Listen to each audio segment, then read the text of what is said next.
libro de Apocalipsis, capítulo número 19, y vamos a estar meditando desde el versículo número 9 en adelante.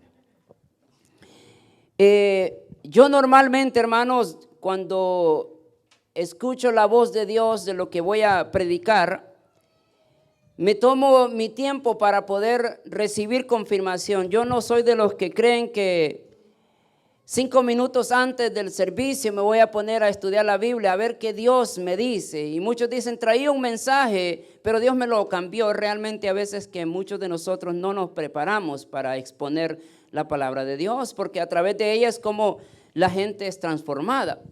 Pablo le dijo a Timoteo, ten cuidado de ti mismo y de lo que enseñas, porque así salvarás muchas vidas y evitarás muchos que vayan al infierno.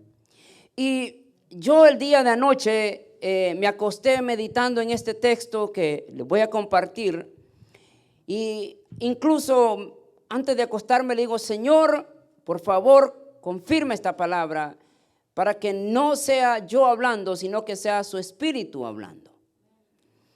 Y hoy en la madrugada nos levantamos con mi esposa. Estuvimos ahí un ratito orando, meditando, y me volví a dormir y Dios me confirmó la palabra. Y yo miré en el sueño cómo estábamos en una reunión como esta. Y de repente estábamos en una adoración tan bonita como la que terminamos de tener ahorita. Y en esa adoración tan bonita que estaban los músicos tocando como ángeles, así como acabamos de tener ahorita la adoración. Y cuando estábamos en ese tiempo de oración y de adoración, de entre medio de los hermanos de la reunión, salió alguien diciendo, dinero, dinero, ven a mí. Cuando de repente oyeron todos los que estaban adorando, salieron corriendo detrás del hermano que decía, dinero, dinero, ven a mí. Y todos salieron corriendo a ver dónde estaba el dinero, y cuando miraron, llegaron al lugar donde había el dinero, empezaron todos a recoger el dinero. Entonces cuando yo vi esa escena, corrí en medio de ellos y le dije, basta ya. ¿De qué sirve que muchos de nosotros podamos acumular riquezas en la vida, pero te vas a tu casa el mismo infeliz y la misma persona que no ha cambiado? Le dije, ¿sabe? Hay falsos profetas el día de hoy, le digo yo en el sueño, donde se enfocan en acumular bienes, en traer profecías a la iglesia, que todo te va bien, pero la persona no sigue el mismo patrón o sigue el mismo patrón de ser malcriado, chismosa y tantas cosas que hay en la vida. Y la palabra de Dios me dijo, predica al pueblo que de qué te sirve ganar dinero, de qué te sirve dar tu vida en un trabajo si al final moriremos. Y me desperté, hermano, bien asustado, y le dije, Señor, gracias por confirmar esta palabra. Muchos de nosotros ponemos la excusa de decir, no voy a la iglesia porque tengo que trabajar. Ahora, quiero aclarar, hermanos, que no hay nada malo de trabajar, no me malentienda. La Biblia dice que el que no trabaje, que no coma, pero hay una gran diferencia cuando tú pones el trabajo como un ídolo, como sobre todas las cosas, y olvidas lo más importante. Jesús dijo, ¿de qué te sirve ganar al mundo, pero pierdes tu alma? Pero ese no es mi sermón, ese simplemente es el sueño, la confirmación que yo recibí de parte del Señor hoy en esta madrugada. Para entrar al tema de hoy, entonces yo quiero que, si usted ya había abierto su Biblia en Apocalipsis capítulo número 19, leamos desde el versículo 9 en adelante. Y dice la palabra de Dios así, y el ángel me dijo, escribe, bienaventurados los que son llamados a la cena de las bodas del Cordero. Y me dijo, estas son palabras verdaderas de Dios. Yo me postré a sus pies para adorarle. Y él me dijo, mira, no lo hagas.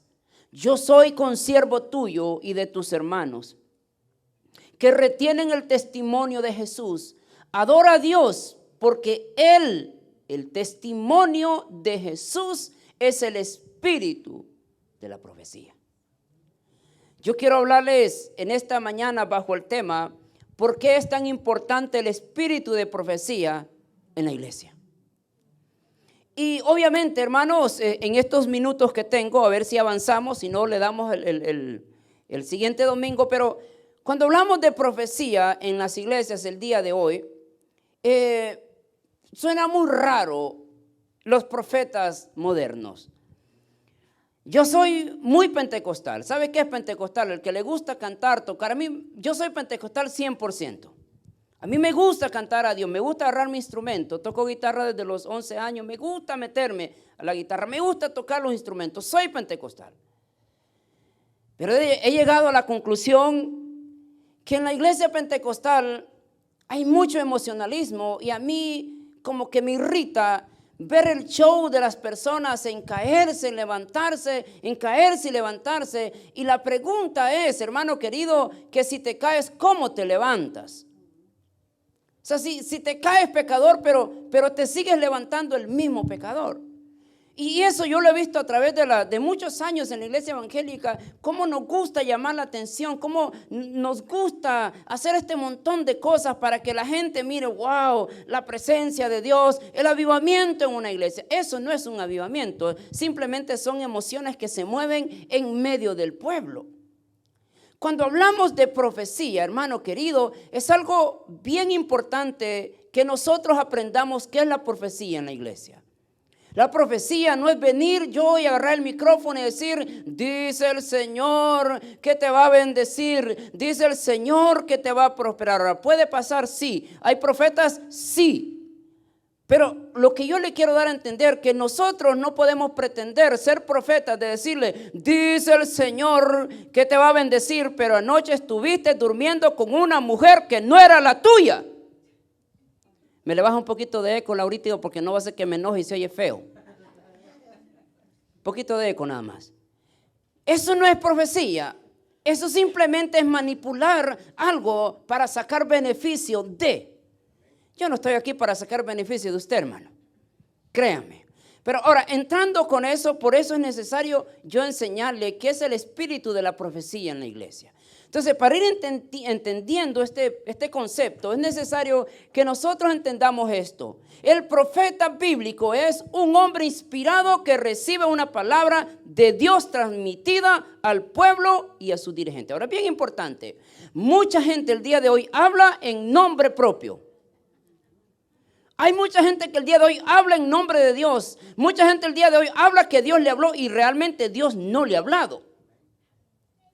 Entonces, y es necesario porque al final del sueño, y la parte que yo no le conté, es que mientras estábamos allí en la reunión, cuando yo miro hacia arriba estaba una mujer, de esas mujeres guerreras en la iglesia, de esas mujeres así como muchas de ustedes, que se levantó diciendo, bueno, dice la palabra de Dios, que si el profeta hablara en nombre de Dios y la profecía que dijo el profeta no se cumple, cuyo profeta debe morir apedreado. Y cuando dijo eso la hermana, aquel hombre, mire, salió pero espantado de aquel lugar, corriendo.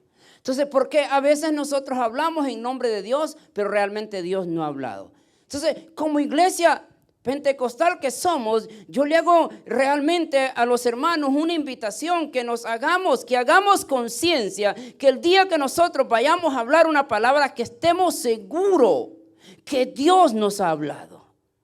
Si Dios no te da una palabra, no digas, no pretendas decir es que Dios creo que me habló, es que Dios, no, estás seguro de la palabra, de lo que vas a decir. Ahora, para entender este contexto, entonces, es necesario que nosotros entendamos esto. Primero, el capítulo 19 de Apocalipsis, que es el que nosotros hemos tomado, habla en tres diferentes maneras, o habla en tres diferentes escenarios. Y obviamente cuando hablamos de Apocalipsis, especialmente el capítulo número 19, es Juan, el apóstol Juan, recibiendo una revelación, recibiendo una profecía para transmitirla a la iglesia que va a venir posteriormente. Ahora, por eso es necesario que nosotros entendamos, y la primera parte de la profecía que aquí nosotros encontramos es la alabanza en el cielo. Y en el capítulo número 19, versículo 1, dice, después de esto y una gran voz, de gran multitud en el cielo que decía: aleluya, salvación y honra y gloria, poder son del Señor Dios nuestro. Juan te está diciendo a ti, hermano, allá en el cielo, allá hay un montón de ángeles cantándole al Señor. Pero no son de los que nosotros miramos hoy en Facebook. Vuela más alto, ángel. Se murió, que Dios en gloria lo tenga. Que Dios en paz descanse. Y que ya Dios ocupaba a una persona en el cielo para sus ángeles, para su coro, y te llamó a ti. No, qué bonito fuera eso. No estamos hablando que ahorita hay gente cantándole a Dios, pero que son ángeles. Todavía los redimidos no están cantando. Porque dice que los redimidos están en un lugar esperando el día del juicio. Entonces yo no puedo decir, mi papá, mi mamá, mi tío, mi compadre, mi amigo está en el coro de los ángeles de Dios. No. Hay que pensar eso. Bueno, siguiente o número 2, segunda escena que nosotros encontramos en el libro de Apocalipsis es la cena de las bodas del Cordero. Y la cena de las bodas del Cordero es tan maravilloso para cada uno de nosotros que debemos de entender que Juan está recibiendo una revelación, una profecía, para que a nosotros nos inspire, para que a nosotros nos llegue la inspiración de que un día todos aquellos que han sido redimidos van a estar con el Cordero. Entonces, por eso le digo, Juan recibe una revelación correcta. Y mire lo que dice versículo 9. Y el ángel me dijo: escribe, bienaventurados los que son llamados a la cena de las bodas del Cordero. Y me dijo: estas son las palabras verdaderas de Dios. O sea, aquí yo no estoy hablando en nombre de nadie. Yo no puedo hablar en mi nombre. Estoy hablando en el nombre de Dios. Entonces, por eso es bien importante que nosotros, si tú vas a hablar, habla palabra de Dios. No andes inventando en la vida solo para caer bien con la gente. No traigas un sermón que nosotros lo predicamos y lo añadimos cositas por ahí para que a la gente todos digan amén, aleluya, y al final te den una buena ofrenda. No, hermano querido. No estamos hablando de ofrenda, estamos hablando de salvación. Estamos hablando de almas que necesitan ser transformadas por el poder del Espíritu Santo. Ahora, tercera cosa que dice Juan. Dice el jinete del caballo blanco. Entonces hay una alabanza, hay una cena, pero también hay una tercera escena, y esto es el jinete del caballo blanco. Juan habla entonces de la profecía y dice: entonces vi en el cielo abierto y aquí un caballo blanco, y el que lo montaba se llamaba Fiel y Verdadero. Y entonces dice: y con justicia juzga, pelea, con sus ojos eran como llama de fuego, y había en su cabeza muchas diademas, y tenía un nombre escrito que ninguno conocía sino él mismo. Wow, qué tremendo esto. O sea, esta es la profecía que Juan le está diciendo. Una profecía segura, hermano querido. O sea, en otras palabras, el día de hoy nosotros no podemos depender solo porque un hombre recibe una revelación. Si no está en la palabra, por favor, tenga cuidado. La palabra más segura es la Biblia. Ahora, para entender entonces el texto que nosotros leímos, yo se lo traigo en 2 diferentes versiones más. Para que entendamos entonces lo que realmente quiero decirles. El mismo capítulo y el mismo versículo, pero ahora lo vamos a leer en Nueva Traducción Viviente.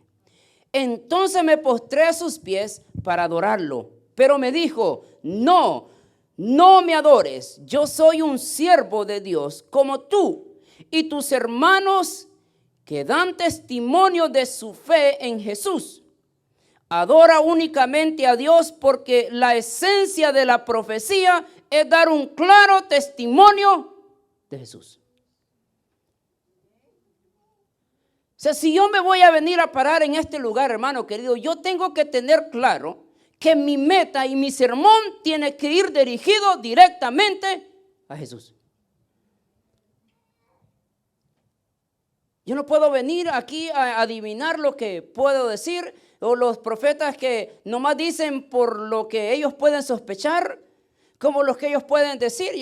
Muchos de ustedes ya les he contado la historia. Yo me acuerdo una vez que llegamos a un lugar y fue el peor error que yo pude haber cometido, porque yo llevé a las hermanas más santas de la iglesia. A ver, levanten hermanos los que son más santas de la iglesia, digan amén. Y la llevé a las más santas de la iglesia y le dije a mi esposa: vente, vamos a llevar a estas hermanitas, porque son de esos que oran 24 horas al día, aleluya, van manejando orando, están durmiendo y orando, gloria a Dios, diga amén, yo soy una de ellas. Entonces, y llegamos a aquel lugar porque íbamos a orar por una niña. Y cuando nosotros entramos, obviamente es una casa de latino. Y obviamente el latino religioso, usted sabe, tiene un montón de imágenes, de estampitas por donde quiera, ¿no? O sea, obviamente, usted sabe, usted conoce la casa de los hispanos. Y más si vienen de allá de nuestros países. Una cultura bien arraigada. Entonces, obviamente uno entra y lo primero que uno mira es un altar con unas velitas y todo tranquilo. Pues yo no voy a ninguna casa a juzgar. Me invitan, voy. Y si tienes un altar de eso, gloria a Dios, voy a orar. Y te voy a decir, un día Dios va a transformar eso. Y en vez de tener un altar, vas a tener una Biblia. Ahora, pero eso no es lo que le quiero decir. Entonces, venimos nosotros y cuando voy entrando, entra una ahí de las que eran más fogosas y empieza a decir: dice el Señor que quites esas imágenes. Hermanita, yo no necesito decirte qué tienes que hacer. Para empezar, es tu casa, tú pagas tu renta, ¿sí o no? Yo no puedo decir a tu casa que quites las imágenes. Es una convicción propia que el Espíritu Santo te va a decir lo que es bien y lo que es mal. Para no hacerle la historia tan larga, fue la última vez que me invitaron. Porque me dije yo, ¿para qué voy a traer a alguien que me va a decir lo que tenga que hacer?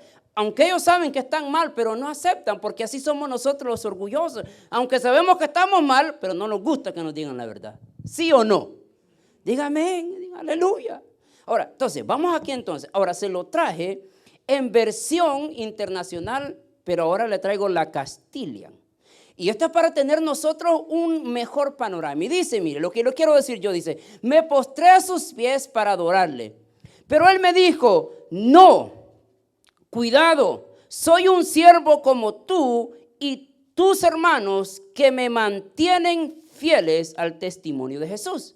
Ahora mire lo que sigue diciendo: adora solo a Dios. El testimonio de Jesús es el espíritu que inspira la profecía. Ahora uno entiende entonces, hermano querido, que el profeta no es el individuo que se para aquí a decir: dice el Señor, cuando el Señor no ha dicho nada. Es más bien te dice: cállate, mejor en vez de que estés hablando burradas, cállate. Ahora, para que nosotros entendamos aquí entonces, todos y cada uno de nosotros, hermano querido, somos profetas. Yo creí que usted iba a decir amén, qué bueno, pastor, que me recordó. Porque todos aquellos individuos que tienen, hermano querido, el don de decir o de platicar el testimonio de Jesús, es un profeta. Y usted va a decir: bueno, y entonces ¿por qué yo no recibo esas revelaciones de los misterios? Es que esa es otra cosa, hermano querido, que no todos van a llegar a ese nivel hasta que descubramos algo bien importante. Ahora, pero tampoco no es nuestro mensaje el día de hoy. Lo que le quiero decir es esto. Cuando nosotros ya entendemos entonces aquí, entonces, ¿cómo entiendo yo la profecía? Esa es la gran pregunta. ¿Cómo yo entiendo la profecía? Si nosotros estamos hablando que el profeta es una persona que habla misterios de Dios, entonces, ¿cómo yo entiendo esa profecía? Ahora, fíjese bien. Hay algo bien importante que nosotros debemos de ver. Miremos dos formas. Y esto es bien importante, porque la profecía no viene de parte mía. Déjeme aclararle una vez más. La profecía no viene de parte mía. Es decir, los profetas que hablan el día de hoy, muchos de ellos hablan por presunción propia. Cuando la profecía es inspirada por el Espíritu Santo al individuo o al creyente.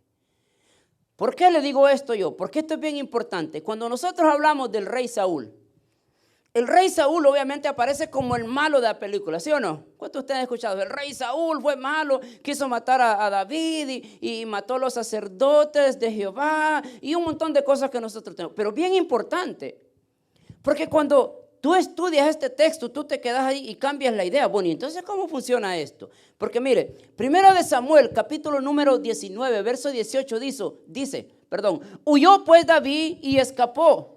Y vino Samuel a Ramá y le dijo todo lo que Saúl había hecho con él, o sea, que lo quería matar.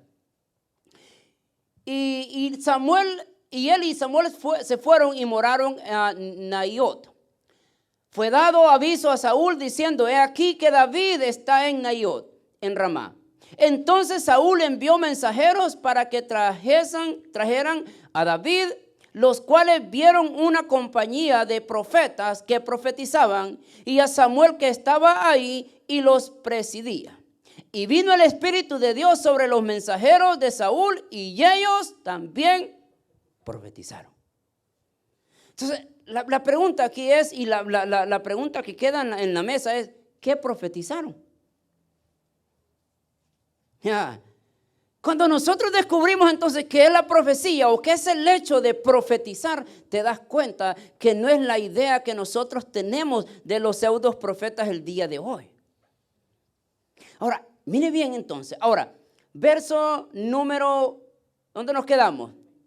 21. Cuando lo supo Saúl, envió otros mensajeros, los cuales también profetizaron. Y Saúl volvió a enviar mensajeros por tercera vez y ellos también profetizaron. Versículo 22. Entonces él mismo fue a Ramá y llegando al gran pozo que está en Secú, preguntó diciendo, ¿dónde están Samuel y David? Y uno respondió, he aquí están en Naiot, en Ramá. Y fue a Naiot en Ramá. También vino sobre él el Espíritu de Dios y siguió andando y profetizando hasta que llegó a Naiot en Ramá. Y él también se despojó sus vestidos y profetizó igualmente delante de Samuel y estuvo desnudo todo el día y toda aquella noche. De aquí se dijo, también Saúl entre los profetas. Entonces, ahora, ¿te das cuenta entonces que Saúl tenía una meta que hacer cuando llegó a Ramá? Era matar a David. Pero Dios cambió el panorama y no solamente transformó su manera de pensar, pero transformó a aquellos que él había mandado. Y en vez de matar a David, ¿qué hizo? Profetizó. Ahora, ¿qué es entonces la palabra profetizar? Ya dijimos entonces que es hablar del testimonio de Jesús. Entonces, cuando tú haces entonces el estudio, entonces ahí está diciendo entonces que cuando Saúl llegó y miró a David y miró a Samuel en presencia de Dios, él no tuvo otra opción que simplemente decir, grande es Dios sobre todas las cosas y Él es el que transforma la vida de las personas. Entonces, por eso Saúl es contado entre los profetas. Entonces, cada vez que nosotros hablamos las maravillas y hablamos las cosas que van a suceder, te estás convirtiendo en un profeta. Ahora, segunda forma entonces, mire bien, fíjese bien. Y es aquí donde nosotros tenemos muchas dificultades. Hechos capítulo número 2. Y esto en las iglesias evangélicas, yo sé que muchos de aquí tal vez me van a regañar. No ustedes, pero los que están en Facebook me van a regañar. Me van a decir, ¿qué pasó? ¿Te saliste? Estás hablando cosas, locuras por lo que voy a decir. ¿Por qué? Porque muchas de las iglesias somos fascinadas a este tipo de cosas. ¿Por qué? Porque muchos de nosotros hacemos un montón de cosas para que Dios nos dé los dones del Espíritu Santo. Y de hecho mucha gente hace esas cosas y hace un montón de cosas, se meten en un montón de penitencia para que recibir los dones del Espíritu Santo. Ahora, fíjese bien, mire lo que dice Hechos capítulo número 2. Cuando llegó el día de Pentecostés estaban todos. Ahora, esto es bien importante, hermano querido, esto es bien importante. Yo le vuelvo a repetir, yo soy pentecostal al 100%, pero yo me cansé de las cosas que se hacen en las iglesias pentecostales. ¿Por qué? Porque hacen un show raro. Entonces uno después se pregunta, bueno, ¿y qué se mueve aquí? ¿El Espíritu Santo, el Espíritu de los hermanos o el Espíritu del diablo? ¿Qué se mueve aquí? Sino porque realmente, ¿cómo puedo yo saber que es el Espíritu Santo? Es cuando la persona es transformada. Es cuando la persona vino en adulterio y salió diciendo, gracias hermanos, porque ahora puedo conocer la verdad. Antes era adúltero, ahora ya no soy adúltero. Aleluya. Ahora, igual una vez llegaron ahí, Jesús sanó a un cieguito, ustedes se recordarán. Entonces, llegó los fariseos y empezaron a cuestionar al cieguito, ¿por qué y cómo se sanó? ¿Quién fue? Entonces llegaron y le dijeron, oye, te sanó Jesús, aquel pecador, aquel que anda ahí. Dinos quién es. Y él no quería decir nada. Pero al final como que lo enfadaron y dijo, mira, a mí yo solo sabía que no miraba. Yo solo sé que no era salvo. Si es pecador o no es pecador, I don't care. Lo único que sé es que me sanó. Ahora, entonces, ¿Cómo yo puedo ver entonces que una persona, si se cae, cuando oraron por ella, que se cáigase, no problema, yo no tengo nada con eso, cáigase, pero ¿cómo se levanta? Si una persona amargada, oraron por ella y se levantó amargada, pues se cayó para que el predicador no la empujara. Pues no es mi tema el día de hoy, volvamos aquí entonces. Ahora, dicen, primero estaban unánimes y juntos. Y ese es uno de los grandes problemas, porque supuestamente si hay profetas entre el pueblo y que hablan un montón de idiomas, pero no son unidos, hay un problema. Por eso le dije yo me cansé de estas cosas que se hacen en estas iglesias. Porque no hay un cambio, no hay realmente una transformación del corazón y las mismas personas se están comiendo unos con otros y hablando en lenguas y profetizando. Pudiera pasar todo el día hablando de este tema, pero obviamente hoy es domingo, usted quiere ir a comer y yo quiero ir a la casa a descansar. Entonces démosle con todo. Versículo número 2. Y de repente vino del cielo estruendo como un viento recio que soplaba, el cual llenó toda la casa donde estaban sentados. Y se les aparecieron lenguas repartidas como de fuego, haciéndose sobre cada uno de ellos. Y fueron todos llenos del Espíritu Santo y comenzaron a hablar en otras lenguas, según el Espíritu les daba que hablase. ¿Creo yo en hablar en lenguas? Yes, claro que sí. Es bíblico. Lo que no creo es cuando una persona manipula para agarrar beneficios propios. Eso es lo que yo no creo. Entonces, ahora fíjese bien. Verso 5 es clave para entender eso. Moraban entonces en Jerusalén judíos, varones piadosos de todas las naciones bajo el cielo. Y hecho este estruendo, se juntó la multitud, estaban confusos porque cada uno les oía hablar en su propia lengua. Si Dios dio el don de lenguas en ese momento, fue con un propósito. ¿Cuál fue el propósito? Que los otros que no entendían pudieran entender el mensaje. Ahora, muchos de estos cuestionan, y muchos teólogos cuestionan este concepto, ¿fueron lenguas angelicales o fueron lenguas terrenales? Y ahí estamos nosotros debatiendo, ¿qué fueron? ¿Lenguas terrenales o lenguas angelicales? Fueron lenguas terrenales, porque todos lo entendieron. Ahora, entonces, cuando yo tomo esto, entonces, si ellos fueron capaces de traducir un mensaje a una lengua que no era la de ellos, obviamente se convertía en una profecía, y esa profecía trajo no solamente que ellos se convirtieran, dice que Pedro al final de este sermón, él predicó y se convirtieron 5,000 individuos. Entonces entiendo que mi profecía no es para venir y llamar la atención, sino que yo voy a hablar palabras proféticas para que las personas puedan entender que es necesario que se arrepientan. That's it. ¿Por qué? Porque realmente las iglesias el día de hoy están llenas. Usted va a muchas iglesias llenísimas, hacen filas para entrar. La pregunta es, ¿cuántos de esos individuos que están ahí son convertidos? ¿Cuántos de los que están ahí solamente van los domingos? Y van los domingos solo porque el pastor les va a llamar. No quiero que me llame ese camarada. Yo como soy pastor diferente, no te voy a hablar. No se crea, yo sí lo voy a hablar, lo voy a ir a buscar. Ahora, entonces nosotros miramos que la profecía obviamente se hizo más fácil para que ellos pudieran entender el movimiento del Espíritu Santo. Ahora, perdón que voy rápido, pero el tiempo se me va. Entonces, ¿por qué entonces, hermanos, es importante la profecía inspirada por el Espíritu Santo en la iglesia? Ojo, obviamente yo no dije que estoy en contra de la profecía. ¿Por qué es necesario la profecía correcta en la iglesia el día de hoy? Pablo lo habla de la siguiente manera, y él dice, si alguno de vosotros va a hablar en lenguas, dice, está bien, háblelo. Pero si no hay nadie quien interprete lo que usted está diciendo, mejor cállese, porque salimos más perdidos que Dan en el día de las madres buscándola, pues no tenía mamá. A veces nosotros salimos de la iglesia confundidos porque no entendí a qué habló el pastor, pues habló en lengua. No, yo no entiendo eso.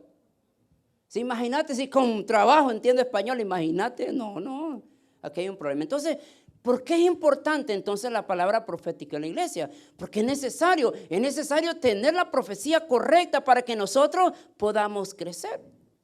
Y yo siempre le digo, hermano, mire, estábamos en un evento una vez y de repente estaba predicando y el brother que estaba predicando se levantó y dijo, aquí habían como unas 400 personas ahí. Yo siempre lo he dicho, como unas 400 personas había. O sea, en unas 400 personas latinas, es imposible que no hay una que se llame María. O sea, es imposible, hermano queridos. Es imposible que en 400 personas latinas no haya ninguna María. Por lo mínimo van a haber unas 5 o 6. Ya no digamos Jesús, no, está lleno de Jesús ahí. Ahora, entonces se para el profeta y dice, aquí hay una persona que se llama María. Dios te dice así. Entonces, obviamente, pues la pregunta es, ¿cuántas Marías habían ahí? ¿Quién recibió la palabra? Pero lo que le quiero decir es que a veces nosotros agarramos una palabra tomando ventaja de algo.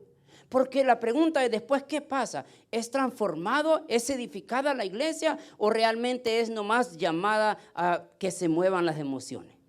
Esa es la gran pregunta. ¿Por qué entonces es necesario la profecía? ¿Por qué es necesario que hayan profetas en la iglesia, hermano querido? Es necesario que nosotros tengamos profetas genuinos el día de hoy en nuestras iglesias. Y que dejemos de andar ahí de los profetas, de los nombres profetas por todos lados, y que profeta fulano, y que profeta fulano, y yo digo, no, a ver cuando le van a poner papa y cardenal, mejor se oye un poquito así como más así diplomático. Ya. Pero volvamos aquí entonces. Yo creo que es importante, primero, para aprender a interpretar los tiempos de Dios. Mire, si yo viniera aquí a este lugar, yo me pusiera a predicarle a usted en chino, obviamente yo no hablo chino. Para empezar, usted no me va a entender. Y si yo le doy un estudio de la Biblia, tampoco me va a entender. Entonces usted no va a salir de este lugar edificado, usted no va a salir cómo yo puedo lograr interpretar los tiempos de Dios en mi vida. Cada uno de nosotros tiene un tiempo de Dios. Y uno batalla, ¿no? ¿Cuántos tienen un amigo, por lo mínimo, o un hermano, quien sea, que tú le dices, lo invitas a la iglesia? Y no, de hecho, hoy quedó de alguien de venir. Me dijo ayer, voy a llegar mañana. Espero me estés viendo. Pero yo no voy a dejar de invitarlo. Y voy a estar fregando, perdón la expresión, no sé si es malo en otros países, pero en mi país de fregando es otra vez, hasta que venga.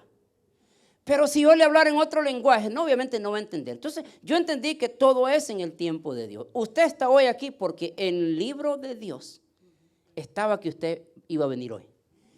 Yo vine porque mi mujer me trajo. Pues sí, esa es una cosa, que tu mujer te trajo, ese es otro problema. Pero Dios le puso a tu mujer que te dijera, mira, si no vas conmigo a la iglesia, ya sabes lo que va a pasar. Ah, ok, vamos. Entonces, está porque Dios permitió. Entonces, hoy estás en este lugar porque Dios así lo quiso. Ahora, para interpretar entonces los tiempos de Dios, miren lo que dice Hechos capítulo número 13. Voy a usar la nueva versión, la nueva Biblia de las Américas. Capítulo 13, versículo 1 dice, en la iglesia que estaba en Antioquía había profetas y maestros. En otras palabras, hermano, la iglesia primitiva, la iglesia de los primeros cristianos se basaban en profetas y maestros. Porque todavía no existía el libro de Efesios, capítulo número 5, donde dice que Dios instituyó profetas, maestros, apóstoles, pastores y evangelistas. Todavía no existía. Habían dos cosas bien importantes. Habían profetas y maestros. La pregunta es, ¿por qué habían maestros? ¿Y por qué habían profetas? Para poder lograr interpretar los tiempos de Dios. Fíjense bien. Entonces, en la iglesia que estaba en Antioquía había profetas y maestros. Bernabé, Simón llamado Níger, Lucio de Cirene, Manaén, que se había criado con Herodes, tetrarca, y Saulo, verso 2, mientras ministraban al Señor y ayunaban, el Espíritu Santo dijo, aparten a Bernabé y a Saulo para la obra que los he llamado. Ellos lograron interpretar la voz de Dios. Y es así, hermano querido, como nace un movimiento que fundó más de, 200 iglesias en aquella región cuando fue el primer viaje de Pablo como apóstol. A veces en la vida, hermano querido, es necesario que tú te muevas en los tiempos de Dios. El problema es que nosotros a veces, como andamos tan ocupados, andamos nosotros tan metidos en nuestros asuntos, que nosotros no tenemos un momento para decir: Señor, hoy quiero escuchar tu voz. Y a veces es necesario que tú tengas a alguien quien te ayude a interpretar esos tiempos claves en tu vida. ¿Sabe? Yo he aprendido en la vida. A nosotros nos enseñaron a orar. Una hora los metía el que nos andaba a nosotros, hermanos. Donde estuviéramos en cumpleaños, en bautizos, en todos lados. Ahí nos decía: aquí vamos a orar. Y pues yo estaba siendo disciplinado en la hora del Señor. Y pues que no tenía otra cosa. Y poníamos una hora, nos ponía a orar el individuo. Y nadie se levantaba hasta que pasara una hora. Entonces me ayudó a crecer. Pero faltó un ingrediente, un elemento importante. Una oración es cuando tú hablas con Dios, ¿sí o no? Oración no es repetición de las palabras que nosotros ya conocemos. Oración es una plática que tú tienes con Dios. Pero en el camino, entonces tú hablaste y hablaste y hablaste y hablaste y hablaste y hablaste, pero se terminó la hora, me levantaba, que ya oré una hora, vámonos, pum, y me voy. La pregunta es: ¿cuándo dejé yo hablar a Dios? Porque Dios te escucha, ¿sí o no? Dios te escucha, está escuchándote, pero llega un momento donde Dios quiere que te calles, para que tú te calles y Él pueda hablar y nosotros podamos entender el mensaje que Dios tiene para cada uno de nosotros. Entonces a veces nosotros somos buenos adoradores, oradores, nos gusta orar, pero solamente oramos y no dejamos que Dios nos hable. Entonces yo entendí, dijo: ¿sabe qué? Voy a llegar un momento, voy a orar, pero va a haber un momento donde yo voy a callar y voy a dejar que Dios hable a mi vida. Y lo aprendí eso en el camino y viera que me ha funcionado mucho que mejor para poder entender los tiempos perfectos. Y esto es entonces como el Espíritu Santo le dijo: apártame a Bernabé y a Pablo para el mensaje. Ellos lograron entender, estaban en ayuno, estaban en oración, obviamente, y con la interpretación correcta de la palabra de Dios, fue el momento indicado y el tiempo indicado para que Pablo se fuera a su primer viaje misionero. ¿Sabe? Muchos de nosotros en la vida, hermano querido, nos hemos saltado esos tiempos de Dios. Y a veces nosotros nos adelantamos. Y por allí aquellos viejitos, diga: yo no soy ese viejito, diga: yo estoy joven. Pero un viejito, me acuerdo que decía: a mí en El Salvador de cariño me dicen Min, no me conocen como Fermín. Min me dicen allá, nombre más cariñoso, amén, les digo yo. Y me decía: Min, ¿para qué bajar la fruta verde si cuando están maduras caen solas? Y yo me quedé, pues obviamente en mi juventud yo no entendí qué quiso decir este viejito, no entendí. Con el tiempo en la vida me di dando cuenta que realmente a veces nosotros bajamos la fruta verde y te cuesta porque no te gusta esperar, cuando están maduras solitas caen. ¿Qué quiero decir con eso? Que nosotros en la vida a veces nos toma tanto hacer las cosas porque no esperaste en el tiempo correcto de Dios. Y muchos de nosotros nos gusta adelantarnos porque pensamos nosotros que esa es la manera más correcta. Es que yo soy el mero y no hay problema. Es muy rara la vez que me equivoco, dicen todos. Ok, sin saber que toda su vida ha vivido equivocado. Entonces, por eso es necesario la profecía en nuestras iglesias el día de hoy, para entender e interpretar los tiempos de Dios. Y eso, hermano, no es malo consultarle las cosas a Dios y pedirle: Dios, por favor, confirma lo que estoy a punto de hacer. ¿Por qué? Porque pedimos consejos hasta cuando hayamos tomado la decisión. ¿Será posible, Dios, que puedo tomar este trabajo? Ya firmaste los papeles, te vas a presentar ya el lunes. No, ora primero y después firma. Ahora, segunda razón por qué es importante la profecía en nuestras iglesias es para confirmar tu llamado. Ahora, esto es bien interesante, hermano querido. Todos y cada uno de nosotros tenemos un llamado de parte de Dios. Y voy a volverlo a repetir. Tú estás hoy en este lugar porque Dios te llamó. Dios te llamó. Dios tenía este día y Dios te llamó y dijo: hoy voy a llevar a Mengano, a quien sea, y hoy es tu día. Hoy Dios te está confirmando tu llamado. Fíjese bien, ¿por qué digo eso?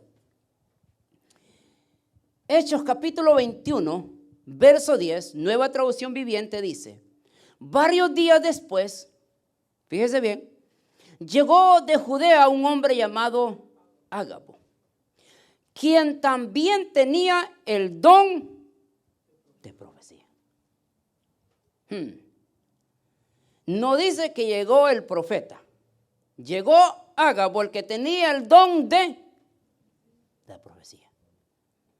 ¿Estamos bien? O sea, en otras palabras, para quitarles el argumento de todos aquellos que dicen apóstoles, que hay profetas, el don de profecía, que es diferente. Otro día vamos a estudiar ese tema. Yo sé que muchos dicen, ¿qué está hablando el pastor? Un día vamos a estudiar de esto. Ahora, pero fíjense bien lo que les quiero decir. Verso 11. Se acercó, tomó el cinturón de Pablo y se ató los pies y las manos. Luego dijo. Por eso, hermano querido, es necesario que nosotros entendamos los tiempos de Dios para poder hablar palabra de Dios.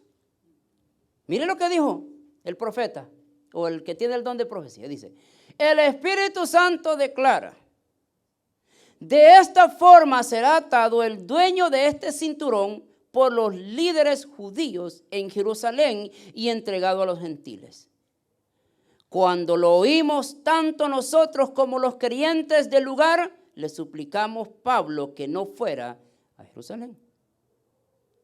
Dice que al momento Pablo se levantó y dijo: yo no tengo miedo, estoy dispuesto a que me agarren, que me maltraten y que me maten. La pregunta es entonces, ¿sucedió eso? Claro que sí. Si usted sigue leyendo la historia, Pablo llega un momento donde él va a Jerusalén y es la última vez que Pablo llegó a Jerusalén. Porque fue llegando a aquel lugar, lo arrestaron, lo agarraron y lo metieron preso y estuvo 2 años preso en Cesarea. Ahora, cuando él es suelto entonces de Cesarea, él tuvo un encuentro con un rey, y el rey Agripa, que nosotros le conocemos, aquel rey Agripa, y que él apeló al emperador romano, y es así como Pablo nunca volvió a ver la libertad. Llegó a Roma, donde fue muerto por el emperador Nerón en el año 66. Ahora, ¿qué es lo que le quiero decir con esto? El profeta Ágabo, él supo traer una palabra correcta delante del apóstol del apóstol Pablo. Entonces, es decir, él no se anduvo con tanto cosa, él no anduvo ahí ni hablando en lengua, él llegó a lo que le agarró el cinturón, lo agarró y le dijo pum, pum, pum, pum, mira, y así dice. Hermano, hoy que estás en este lugar, yo en el momento que estábamos adorando, yo dije, qué bueno que estás en este lugar y no estás en un hospital ni en una cantina. Y Dios hoy te confirma tu llamado. Y que van a venir momentos difíciles tal vez a tu vida. Van a venir momentos de confusión, momentos tal vez donde tú podrás decir, ya no quiero más ir a la iglesia. Pero Dios hoy confirma tu llamado y te dice, aunque venga esos tiempos, no te preocupes porque Él es el que te lleva de la mano. Ahora, por eso es bien interesante notar, el profeta llega y le dice, mira, tú vas a hacer esto, pero es nosotros el tiempo donde nosotros podemos decir, yo no voy a tener miedo, sino que voy a seguir adelante. Hace hoy 21 días, hermanos, los que están ayunando, empezaron este camino de 21 días de tomar agua y vegetales. No pollo, no huevo, no carne. Y cuando empezamos ese día se miró los 21 días, ¿cuándo va a terminar este calvario? Más aquellos que les gusta el pollo, la fritanga y todo el montón de cosas. Y ¿cuándo, Señor? Pero en el camino te vas dando cuenta, hermano, que no es por tu fuerza y no es por lo que tú puedas hacer, es por la gracia y la misericordia de Dios. Es lo mismo el cristiano cuando empieza a caminar en los caminos del Señor, donde vamos nosotros caminando y de repente tenemos esos encontronazos con la carne que te dicen, mira, es mejor andarte para Las Vegas que estar allá en la iglesia el domingo. Es mejor que te vayas allá el sábado a que te vayas a la bunga. Yo no sé si existe esa cosa hoy, el potrero, allá el ranchón y todas esas cosas. Es mejor que te vayas allá en vez de estar en la iglesia. Pero te das cuenta, hermano querido, que es por la gracia de Dios que te tiene en este lugar. Y que déjame decirte, hermano querido, que en la vida lo más interesante y lo más importante es servirle a Dios todos los días de tu vida. Porque en ese lugar hay un montón, hermano. Allá hay mucha gente ahorita supuestamente disfrutando la vida. Pero ¿sabe qué es lo que pasa? Mientras están bajo la influencia del alcohol, de la cerveza, de la droga, de la cocaína, de la marihuana, son felices. Pero una vez pasa el efecto, se dan cuenta que siguen siendo los mismos miserables. Tercero, y dijo mi amigo, con esta me despido. Para la exhortación de la iglesia es importante la profecía el día de hoy.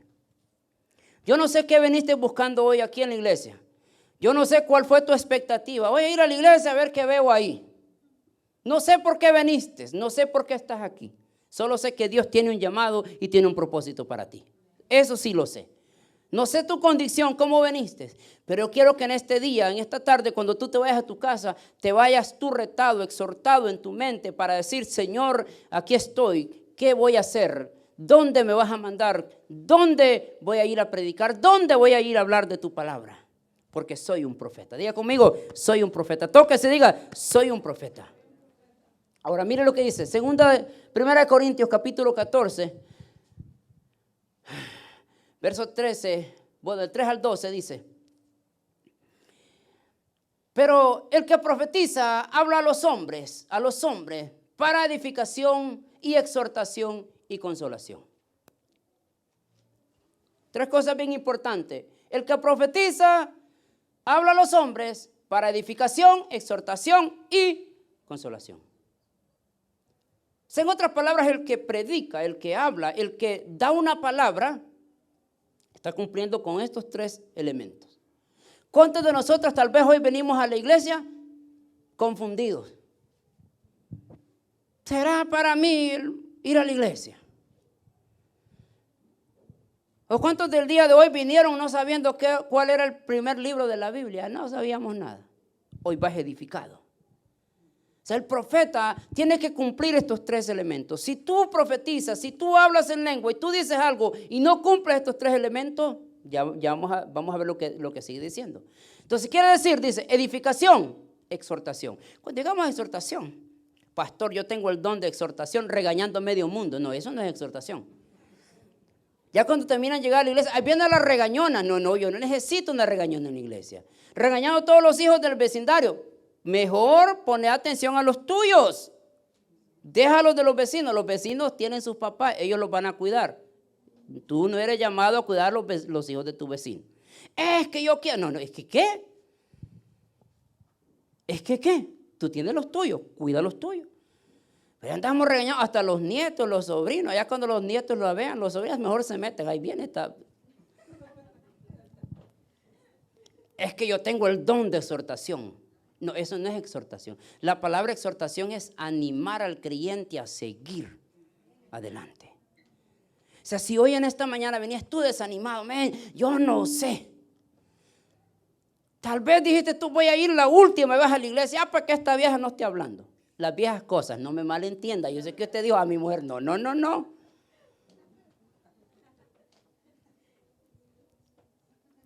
Ya no voy a ir porque ya no. Si tú viniste desanimado el día de hoy, yo te animo que sigas adelante. El mejor camino que puedes escoger tú es el servirle a Dios. Te lo digo yo a los 21 años, donde yo pude haber hecho un montón de cosas e irme para todos los lados, a disfrutar la vida como la gente dice, a irme a Cancún, irme a Las Vegas, irme por allá, a ponerme bien bolo para que digan que este es hombre y que soy macho y que no sé qué. Pero terminás desplumado en la vida. Terminás con una enfermedad neurótico de tanto humo que te entra al cerebro. A los 21 años fue la mejor decisión. Tengo 42. Y me miras el día de hoy, hermano querido. Yo sé que parezco de 20. No, tengo 42 años. 43 años. No, yo me estoy quitando 43 años. En este año cumplo 44. Uy. Aleluya. Y cuando teníamos 15, ya quiero tener 18 para irme a la casa. Ay, mire, y ahora quisiera tener 18 para volver a tu no, pero somos malos nosotros. Ahora, pero volvamos aquí entonces. No hay mejor decisión, mejor que puedes tomar de servirle a Dios el día de hoy. Dice Eclesiastés por ahí, acuérdate. Y muchos de nosotros, eso es para los jóvenes. Ah, sí. Acuérdate de tu Creador en los días de tu juventud. Nosotros, eso es para los jóvenes, pastor, no es para mí. Ah, pero es que no sigues leyendo lo que dice. Para que cuando vengan los días malos, cuando ya te duele la rodilla, pues. Y usted sabe, después de los 40 te empieza a tronar todo como aquellas carretas viejas, ¿no? Te sentás ahí como los Transformers. Tenés 40 años, ya te truena todo. Dice, cuando vengan los días malos, no digas, de ellos no tengo contentamiento. Aleluya. Entonces, si venías desanimado hoy aquí en la iglesia, dijiste, no, hoy te digo, sigue adelante, hermano, sigue adelante, no te detengas, sigue sirviéndole a Dios, que un día nosotros miraremos la recompensa. Ahora, entonces, mire lo que sigue diciendo. Ahora, dice edificación, exhortación, pero también consolación. ¿Cuánta gente anda en la vida, hermanos? Frustradas, con miedos. Le tienen miedo a todo, hasta su sombra. Le tienen, ay, quien viene ahí se lleva de tu sombra. ¿Cuántas mujeres andan como la mujer samaritana? 5 maridos has tenido y el que tienes ahorita no es el tuyo.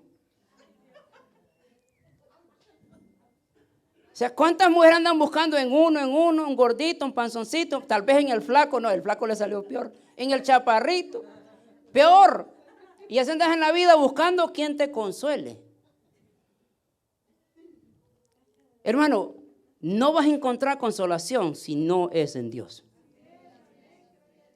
Entonces, si Jesús le dijo a la mujer, 5 maridos has tenido, el que tienes ahorita no es tuyo, el número 6, 7 era el número perfecto y eso era Dios. No va a decir, pastor, 3, no, calmado. Está tranquilo, no se me acelere. El 7, el número perfecto cuando se encontró con Jesús fue el número 7 y fue el perfecto. Entonces, si venías tú hoy desconsolada por la vida, te dejó el marido. Ay, pobrecita, yo me dejó porque soy muy fea. Estás bien guapa, hermana. Y dice, pero es que yo soy así. No, es que dice la Biblia que tú fuiste hecha a la imagen de Dios. Diga conmigo, yo soy guapa. Diga, aquí no hay personas feas. Y el que se crea feo, dígame, voy a orar por usted.